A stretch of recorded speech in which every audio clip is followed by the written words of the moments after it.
Hi everyone, I'm Luis from LuisRevere.com here coming to you on Thanksgiving Day. I hope if you see this video on the same day, I hope you're having a good turkey day and a good day of spending time with the family. And if you see it later, then I hope you had a great Thanksgiving Day. And of course, remember to follow me on www.luisrevere.com.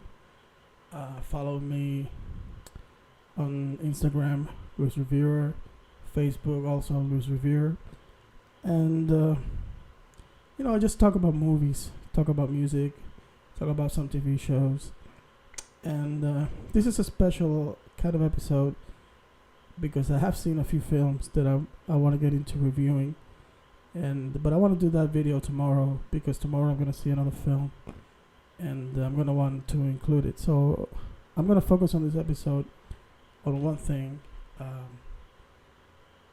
and then hopefully on this next to the weekend I will talk a little bit about the films that I've seen this week. And I want to get right into the video. The reason I'm doing this is that I wanted to talk a little bit about the Beatles Get Back, just released today on Disney Plus. I got up early in the morning, I saw that it was available, and I just stayed there. I was shocked. I was expecting 2 hours, and it lasted 2:30 plus minutes. So it lasted 2 hours, 2.5 hours, and it was a pure amazing thing.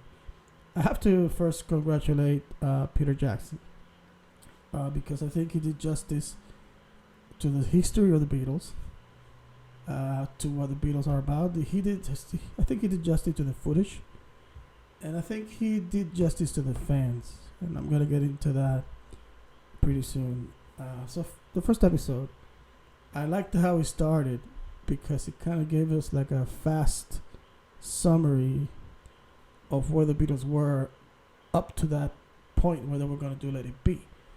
And we get from Liverpool, the Cavern, each step of the Wake to the White Album, and I didn't. No, and this is full of spoilers, so if you have not seen it, check it out later. Check the film or the first part, and then come and see the video. So what can I say? I was kind of shocked. Basically, what the documentary reveals is that the Beatles enjoyed the experience of playing live "Hey Jude" in front of the TV audience, and then inspired them to maybe do a live show. I didn't put the two and two together. In any documentary, I think they never mentioned that before. So that was interesting. And from that point, we get the first day. How the documentary appears is going to be made. They're going to go day by day of the footage, day by day at the time they were rehearsing for this live performance, which I think it was in January. Starting the 3rd, I believe, is the first day that the documentary started on. So basically, that's how we made. We get day by day of what the Beatles were doing. So far, in the first episode, is centered on Twickenham Studios. And from the start, you get the feeling that it wasn't a good place. George didn't like the acoustic, neither did Paul. I think John was annoyed. I think at the early, they had to be. Even Paul in one moment said that John is late again. So apparently he's not an early riser. Let's just put it like that. So you get the feeling that maybe Twickenham wasn't the best place to go, but that's where they were. And what we see in this first, it's kind of like two sides, because in the beginning, even though there were some friction, I don't want to say friction, but some annoyance in the part of George specifically. They were having fun, they were going through numbers, they were looking even in their past when they went to sing songs that they wrote when they were young, like Because You Love Me So, and even they went to classic covers like Rock and Roll Music and other songs, which was great to see because those footage I'd never seen. So it was really interesting to see them play those songs, to hear them talk, to hear them laugh, joke around, Uh, so basically that's kind of what we get. And by the second hour, I think the pressure of it all started to get to Paul and John. And it was funny because at one moment Paul was kind of like asking John, "Did you write something? Come on, give me the goods." That was funny, and John was like, "I haven't been able to." So it was fun. But you see the pressure in the second hour. I guess you kind of feel like the pressure got to the band, and it's palpable. It's really palpable. You can feel it. You can actually see it in their faces, and I think the pressure kind of made those sessions kind of they were drained, I believe. Uh, but that's my take on it. Obviously, I think everyone will get their own take on it. That's how I felt. But I love the documentary or the first episode. I love the way it was done because the narrative was not forced by Peter Jackson. I think what he did was make sure that the sound he had matched with the visuals and guide the narrative. It's not like an outsider narrating what was going on. It was the same events themselves that were taking us through the process. So it does feel like you're watching the Beatles as nature intended. You're watching them as they were. You're watching them not with a script, not what the director wants to see. You're seeing what was going on. And that's what I loved about it. You saw the good and the bad. And of course, it was truly special to see new footage of John and George because, of course, they're both no longer here. And as much as I loved Ringo and Paul's footage, it was a little bit extra special to see John again. New glimpse of him. And me as a Lennon fan, I was truly happy just to see him smile and play the guitar in scenes that I never saw him do before. Of course, the process of the songs are very interesting. The process of Two of Us, Don't Let Me Down, I Got a Feeling, and the beginnings of Get Back. At one time they performed Let It Be. And Across the Universe was there. The footage of Across the Universe, I believe, I don't know, it's not the same one in the film. I don't think so because in the film, the audio was different. Maybe they just used the same film and used a different audio. I don't know. It was a special episode. I can't wait for the rest. I think tomorrow's episode is gonna be really, really something else because this one was left with a big cliffhanger, and it's kind of good, interesting because we've always, or at least always, in every documentary, the moment where George leaves the band is usually presented after the row or the discussion they have while practicing Two of Us. But based on what we're getting now, weeks passed or days passed until George decided to walk out on the band. And to see it was such a shock because you see that George kind of just wakes up, just gets out of the chair and casually says, "I guess this is where I leave now, or I leave the band." And you can see John like, when? It's a shock. And it's kind of weird because you think that because the stories always go, and I think John said it, that he was the one that wanted to leave for a very long time. But it didn't appear like he wanted to leave when he heard George left, because I think he felt hurt or frustrated that he left. So anyway, it was kind of shocking. And here's where you get the brilliance of a director. The first episode ends with the moment George walks out, and at the moment the song that plays out is "Isn't It a Pity," which is exactly about that, about how they break each other's hearts and all that. And I want to get into a little bit of understanding of why George left. But this is my opinion. This is not fact. I don't know George. I have never talked to any Beatles, so this is just my perception based on what I saw on the documentary. So don't get, we can all have our own interpretation and our own takes. So I made some key points that I'm gonna get into a little bit of what I thought was new and unique to me, and I'm gonna start.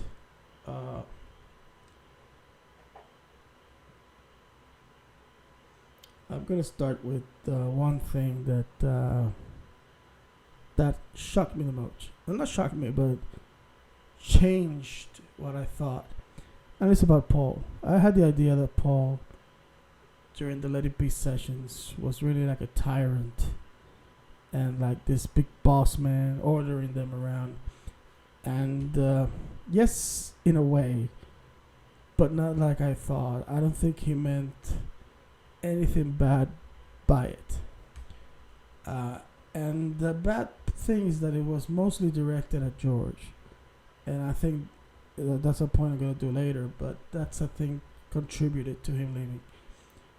But I didn't feel like he was imposing, which is what I always believed. I think he was merely making suggestions.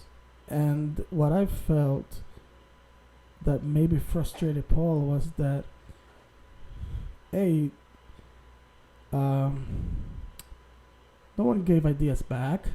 Maybe like if you're working on something that you all believe in and you hear a suggestion that works, like I'm sure they did when they were starting, I mean, you don't mind that the other one suggested it, or you say, no, but I think we should do it this way, which, yes, it happened in a way. But anyway, I don't think Paul was I don't think he was being like a tyrant. I think he was just making suggestions. And it was hard for Paul because I think he felt frustrated maybe by the lack of enthusiasm coming from John and George. I mean, John and George sometimes look like they don't want to be there. That's the truth. In some moments, in others, they really feel like they're having a good time and enjoying playing. But at some points or sometimes, maybe the frustration, maybe it has nothing to do with the Beatles themselves. But I think it's most to do about that.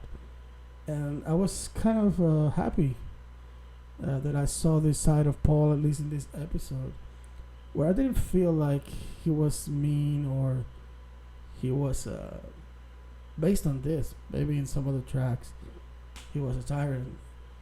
But I didn't feel it, not on Let It Be, not on what I saw. I think he made suggestions. He did take a leadership role, but he resented it, and I think there was a moment in the film when he says it. Look, I have to do this because someone had to, in a way, and he said that after Epstein, their manager, died, that someone had to do it, and no one wanted, or something changed after that, and I think it's the truth. So that was kind of nice. I kind of felt like, you know what? I thought I was gonna confirm that theory about Paul, which in a way is true, and I know of songs where he really drove them insane, or in the case of George, sat him on the bench in Hey Jude, which I don't know how bad it could have sounded, because I think George in Let It Be answers with his guitar, and it sounded great. So who knows how great it might have sounded in Hey Jude if he only had left George to try things out. And in the end, if he doesn't like it, they can scratch it out like they always done. So another point that I really love seeing was John and Paul collaborating.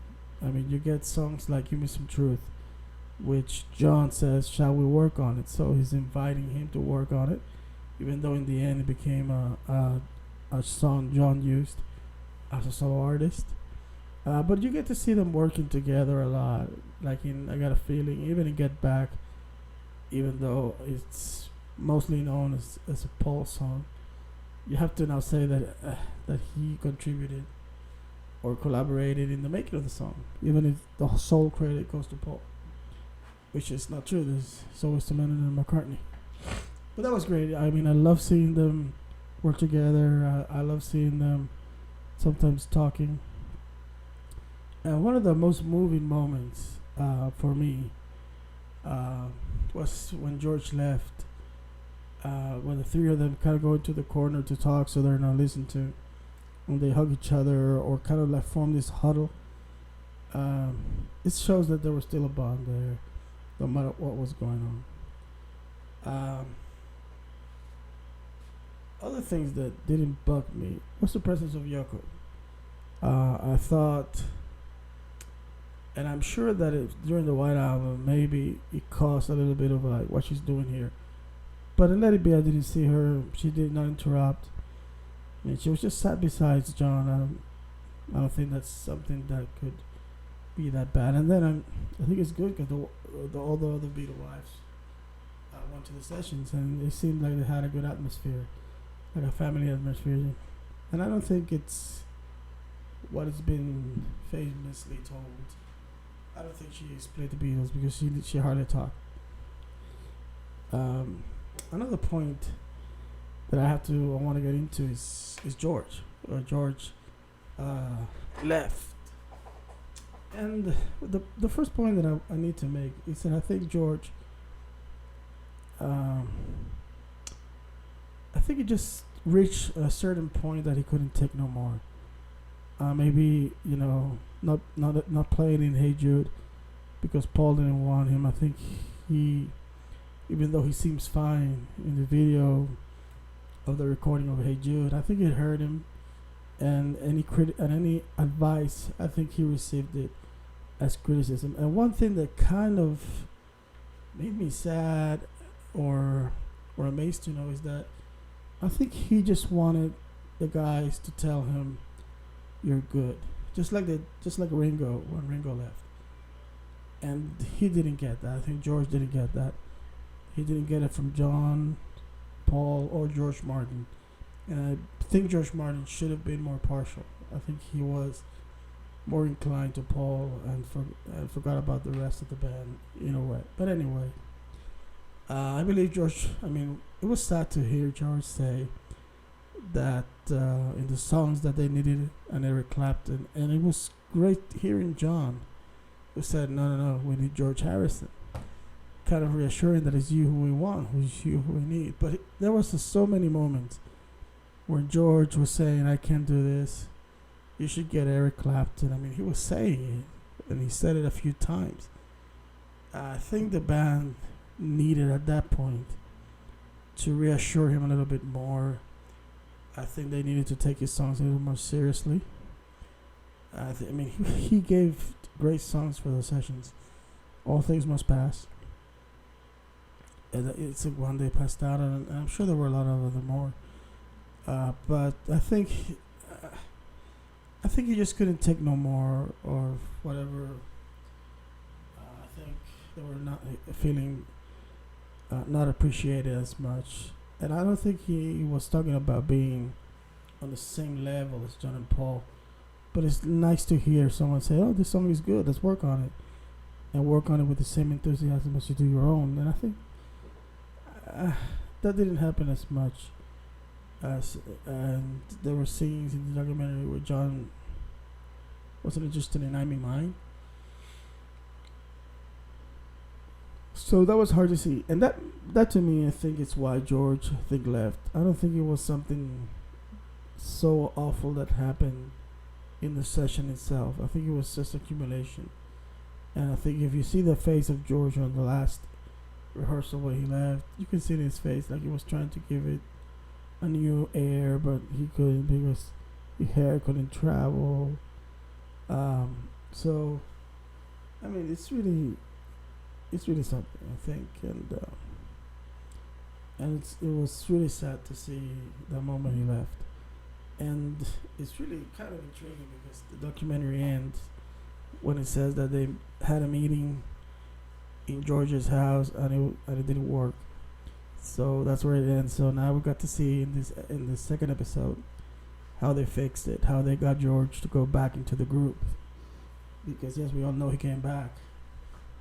So I can't wait for for the next episode to come. But those were the kind of the cool points, or the key points that I saw in the documentary. I have to mention that I was shocked when I heard a version of Get Back being anti what? It's immigration. For two things. John bottled immigration a few years later, and in in that version of Get Back, they mentioned Puerto Rico, where I lived, and for the Beatles to know the situation of Puerto Ricans in New York. I mean, we're an island that is this big in the map, and the Beatles knew us, so kudos to the Beatles. Anyway, I just love the documentary. I can't wait for tomorrow's episode. Gonna wake up early in the morning just to see it. And I hope that you enjoy the documentary. And please, if you want to share your take on what you just saw, you can comment here. You can comment on Facebook. I'm going to try to put the video on the Facebook. And comment there what you thought about the documentary. Let's keep it civil. And I want to get into this.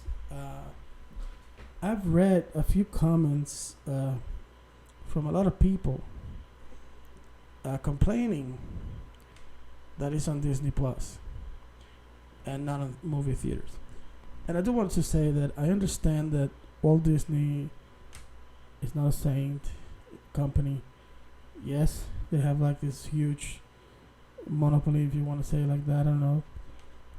But I was kind of happy that we're getting the documentary this way. Now I had Disney Plus. I'm a fan of the Marvel series and all that, so I've always had it. But I told someone who was complaining and wanted it to go in a movie theater, and I told him, I mean, respectfully, that I understood his point, but just think of what we're getting. I mean, Disney Plus, if you get, I don't think it costs more than $9.99, and if you get the bundle, it's $13. That's the one I have. Even if you just want it for that month, when you go to a movie theater, you pay. I mean, here where I live, it's $8 at least, or 10, and that's it. You get what you see and you leave, and that's it. For $10, Disney Plus for a month, I could see The Mandalorian. I could see WandaVision if I haven't seen it. I can see any show available on Disney Junior, and all the other things available on Disney Plus. So for one price, which I don't know how much a ticket costs in America, in the United States, but for that price, you get much more than the Beatles documentary. And the other point I make is that if they were going to make a film for a theater, they couldn't make a 6-hour long film. It had to be 2.5 hours at most. And we wouldn't get the whole story. We would get an edited version of it. So I'm happy to be getting it on Disney Plus, where we can have 3 different nights of something to see. They last 1.5 hour, 2.5 hours. So I think we're getting more for our money this way than the having it in the theater. And so I understand some of the points they made for the theater version, but I'm kind of happy that it turned out like this because we got more. And I think we get more if you pay the $9.99 for one simple month. You know it'll pay. So this is the video. This is my take on the first episode of the Beatles Get Back. Remember, on Thursday, November 25th, the second part will premiere on Disney Plus, and I'm gonna try to do the same. Watch it and then come and share with you the little bits and pieces that I left. Anyway, take care. Happy Thanksgiving if you see it on Thanksgiving Day, or if you see it a week later, I hope you had a great Thanksgiving Day. So, goodbye. Take care. Remember to follow me on all my pages. Bye.